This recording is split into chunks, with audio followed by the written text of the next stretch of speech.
প্রথম বিশ্বযুদ্ধের পর পৃথিবীর ৫টা দেশকে লিগ অফ নেশনস বিগ ৫ নামে স্বীকৃতি দিয়েছিল, আর সেই দেশগুলোর মধ্যে একটা ছিল জাপান, বা আরো প্রিসাইজ ভাবে বললে সেটা হচ্ছে ইম্পেরিয়াল জাপান।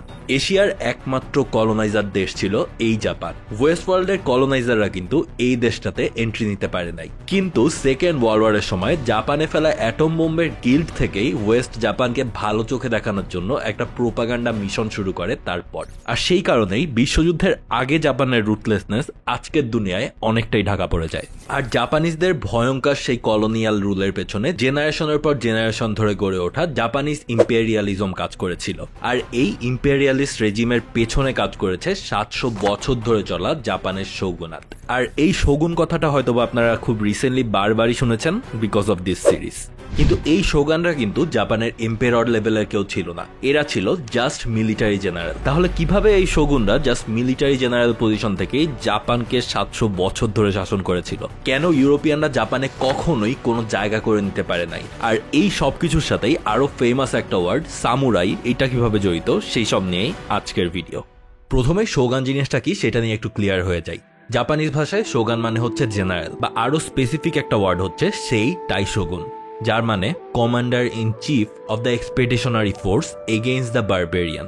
এখন এখানে বারবেরিয়ানটা কারা? এরা হচ্ছে জাপানিজ ইন্ডিজিনাস ৩টা গ্রুপের মধ্যে একটা। তারা কিয়োটো বেসড ইম্পেরিয়াল অর্ডারের এগেইনস্টে ফাইট করছিল, আর তাদেরকে থামাতেই এম্পেরর যাদের আন্ডারে আর্মি পাঠাতো এরাই basically first generation of Shogun. তবে এই সময়টা কিন্তু শোগান বা শোগুন হওয়ার জন্য সামুরাই হওয়াটা বাধ্যতামূলক ছিল না, কিন্তু সময়ের সাথে সাথে সামুরাইরা জাপানিজ পলিটিক্সে ইম্পর্টেন্ট সব পজিশন হোল্ড করা শুরু করে দেয়। আর এই শোগানদের কাহিনী শুরু ১১৮০ থেকে ৮৫ সাল পর্যন্ত চলা একটা যুদ্ধের সময়, যেটাকে বলা হচ্ছে গেনপেই ওয়ার। জাপানের দুইটা স্ট্রং ক্ল্যান মিনামোটো আর তাইরার মধ্যে কারা অ্যাকচুয়ালি জাপানের সিংহাসনে তাদের পছন্দের মানুষকে বসাবে সেইটা নিয়েই এই যুদ্ধের শুরু। জাপানে সে সময় একটা নিয়ম ছিল ডায়নাস্টিক শেডিং নামে, আর এই নিয়মে কিছুদিন পর পর রয়্যাল লিনিয়েজ থেকে কিছু মানুষকে সরিয়ে দেওয়া হতো, কারণ সে সময় রয়্যাল লিনিয়েজ এতটাই বড় হয়ে গিয়েছিল যে ঢিল মারলেও কিয়োটোর রাস্তায় নাকি সেই ঢিল যে একজন রয়্যাল ফ্যামিলির কোনো একটা মেম্বারের মাথায় পড়ার কথা। আর এই ডায়নাস্টিক শেডিং এর কারণে অনেক ডিরেক্ট এম্পেররের ডিসেন্ডেন্টরাও রয়্যাল রাইটস থেকে বাদ পড়ে যাচ্ছিল। আর যাদেরকে বাদ দেওয়া হচ্ছিল তাদেরকে দুইটা ফ্যামিলি নেম দেওয়া হতো, একটা হচ্ছে মিনামোটো বা মিনামোটো শি, আর আরেকটা হচ্ছে তাইরা বা হিশি। তো বুঝতেই পারছেন কোর্টে যা হওয়ার তাই হয়। এই দুইটা ক্ল্যানেরই পলিটিক্যাল ইনফ্লুয়েন্স ক্রিয়েট করা নিয়ে কিন্তু তাদের গ্যাঞ্জামটা শুরু হয়, আর সেইটা চূড়ায় ওঠে যখন এম্পেরর তোবা মারা যায়। আর এরপরই দুই সাইডে দুই ক্ল্যান থেকে ব্যাক করা ক্যান্ডিডেটদের নিয়েই মূলত গ্যাঞ্জামের শুরু। এই গ্যাঞ্জামটা শুরু কিন্তু হয় ১১৫০-এর পরের দিকে, আর সেইটা চলতেই থাকে প্রায় ১১৮০ সাল পর্যন্ত। অবশেষে দেখা যায় জাপানের সিংহাসনে বসানো হচ্ছে ২ বছর বয়সী একজনকে, আর এই সুযোগই নেয় মিনামোটো ক্ল্যান। তার আগের এম্পেররের সাহায্য নিয়ে তারা সরাসরি এবার যুদ্ধে নামে অন্য ক্ল্যানের বিরুদ্ধে, অ্যান্ড এবার তারা সাকসেসফুল হয়। ১১৮০ থেকে ৮৫ সাল পর্যন্ত চলা এই গেনপেই ওয়ারের জয় পাওয়ার মধ্যে দিয়েই মিনামোটো অফিসিয়ালি নিজেকে জাপানের সব থেকে স্ট্রং শোগান হিসেবে প্রতিষ্ঠিত করে। আর সেইটাই প্রথমবার যখন শোগান শব্দটা ব্যবহার করা হলো একজন মিলিটারি ডিক্টেটরকে বোঝাতে। অ্যান্ড এই টাইটেল ইয়োরিতোমো হোল্ড করেন ১১৯২ থেকে ১১৯৯ সাল পর্যন্ত। আর তার মধ্যে দিয়েই শুরু হয় জাপানের কামাকুরা শোগুনাত, যেটাই জাপানের ফার্স্ট শোগুনাত। কিন্তু এই শোগুনাতটা কিন্তু জাপানিজ ইতিহাসে শোগুনদের জন্য সবথেকে পিক মোমেন্টটা না। ১৩৩৩ সালে এম্পারার গো দাইগোয়ের কেনমু রেস্টোরেশন ক্যাম্পেইনে কামাকুরা শোগুনাত ফল করে, আর তারপর ১৩৩৬ সালে আসে আশিকাগে শোগুনাত, যেটা আবার ফল করে ১৪৬৭ সালে ওনিন ওয়ারের মধ্যে দিয়ে। কিন্তু এই যুদ্ধটাই জাপানকে একটা কনস্ট্যান্ট সিভিল ওয়ারের দিকে নিয়ে যায়। And then comes the mighty Tokugawa shogunate, যেটার নাম হয়তোবা আপনারা বেশ কয়েকবারই শুনেছেন, অ্যাটলিস্ট রিসেন্টলি। এই টোকুগাওয়া শোগুনাত বেশ কয়েকটা কারণে কিন্তু ইম্পর্টেন্ট। প্রথমত, তাদের কারণেই জাপান কিন্তু আলটিমেটলি কখনোই ওয়েস্টার্ন পাওয়ারদের দ্বারা কলোনাইজড হতে পারে নাই। আর সেকেন্ডলি, এইটার কারণে কিন্তু তাদের আদি ধর্মটা এখনো টিকে আছে। থার্ডলি বলা যায় এই শোগুনাতই পরবর্তী ২৫০ বছরের জাপানকে শেপ দিয়েছিল একটা। আর এই সবকিছুর শুরু তোকুগাওয়া লিয়াসুর হাত ধরে, যে নিজে অ্যাকচুয়ালি ছিল সেই ফার্স্ট কামাকুরা শোগুনাত প্রতিষ্ঠাতার একজন ডিরেক্ট বংশধর। আর এই তোকুগাওয়াকে নিয়ে কিন্তু রিসেন্ট এই শোগুন সিরিজটা বের হয়েছে, তাই তার লাইফ নিয়ে আর খুব বেশি স্পয়লার দিলাম না। আপনারা হয়তোবা অনেকে এটা দেখেছেন বা হয়তোবা অনেকে ইন্টারেস্টেড। আমি আশা করতেছি যারা আসলে এই রিলেটেড কাহিনী জানেন তারাই এই ভিডিওটা দেখতে মেইনলি এসেছেন, তো আপনাদের স্পয়লার দিব না।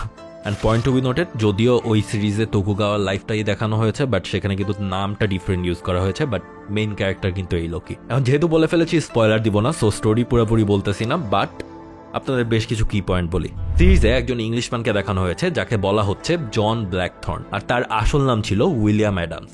এই লোক কিন্তু একটা অ্যাক্সিডেন্টের কারণেই বলা হয় জাপানে ভেসে এসেছিল তার ক্রু নিয়ে, অ্যান্ড ইনিশিয়ালি কলোনিয়াল চিন্তাভাবনা থেকেই সে মুভ করেছিল, কিন্তু পরবর্তীতে সে কিন্তু তোকুগাওয়ার হয়ে কাজ করা শুরু করে। এক্স্যাক্ট কোন কারণে তার লয়্যালটি তোকুগাওয়ার দিকে মুভ করে এটা যদিও জানা যায় না, বাট সিরিজে যেগুলো দেখানো হয়েছে সেগুলো বেশ ইন্টারেস্টিং। কিন্তু আলটিমেটলি এটা কিন্তু আমরা জানি অ্যাডামস বলেন আর ব্ল্যাকথর্ন বলেন এই লোকের কারণেই কিন্তু জাপান থেকে পর্তুগিজ আর স্প্যানিশরা বিতাড়িত হয়েছিল, অ্যান্ড তার কারণেই কিন্তু তোকুগাওয়া জানতে পেরেছিল ইউরোপিয়ানরা সেই সময় কিন্তু একটা পলিটিক্যাল কন্ট্রোল নেওয়ার জন্য খ্রিস্টান ধর্মকে ইউজ করে।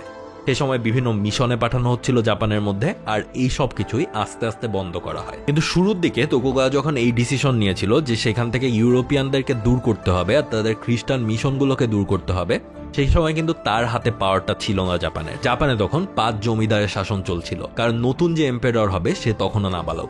প্রাসাদ ষড়যন্ত্রের মার প্যাচে আর একটা সিভিল ওয়ার শুরু হয় জাপানের এই 5 ফিউডাল লর্ডের মধ্যে, অ্যান্ড শেষ হাসি হাসে তোকুগাওয়া। 1603 সালে এম্পায়ারের কাছ থেকে শোগান উপাধি নিয়ে তিনিই শুরু করেন তোকুগাওয়া শোগানাত। আর এতদূর কাহিনী শুনে আপনাদের মনে হতেই পারে যে জাপানের আলটিমেট পাওয়ার কিন্তু এই শোগানরাই হোল্ড করছে, আর শুধু শুধু এম্পায়ারকে একটা সেরেমোনিয়াল টপ পজিশনে রাখা হচ্ছে। তো তাকে কেন রাখা হচ্ছে, তাকে কেন সরিয়ে দেওয়া হচ্ছে না? এখানেই জাপানিজ কালচারটা কিন্তু চলে আসে। জাপানিজ স্টোরি পড়লেই বোঝা যায় এদের কালচারটা কিন্তু পুরো পৃথিবীর থেকেই অনেক আলাদা। এদের কালচার, বিলিফ সবকিছুই অন্যরকম। যেমন ওদের এরকম নিয়ম ছিল রয়্যাল ফ্যামিলি ছাড়া আর কেউই সোকুতাই বা জাপানের সব থেকে অভিজাত ড্রেস পরতে পারবে না, যেটা এখন আসলে ট্যুরিস্ট হিসেবে গেলে সবাই পরে বেড়ায়।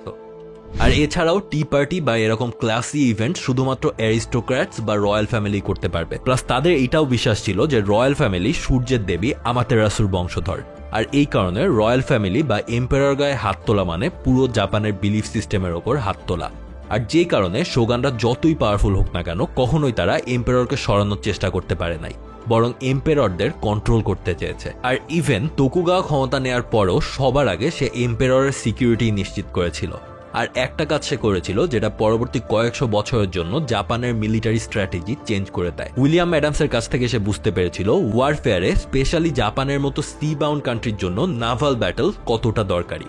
তো অ্যাডামসের কাছ থেকে ব্রিটিশ নাভাল ট্যাকটিক্স আর কামানের ইউজ জানার পাশাপাশি সে জাপানের সেন্টার অফ পাওয়ার নিয়ে যায় তার নিজের এডো ভিলেজে, যেটাই আজকের দিনের টোকিও। আর 1637 থেকে 38 সালের মধ্যেই তোকুগাওয়া জাপান থেকে ক্রিশ্চিয়ানিটি টোটালি দূর করে দেয় আর সব ইউরোপিয়ানদের বের করে দেয়, অ্যান্ড জাপানকে পুরো দুনিয়ার কাছে আইসোলেটেড করে দেয়।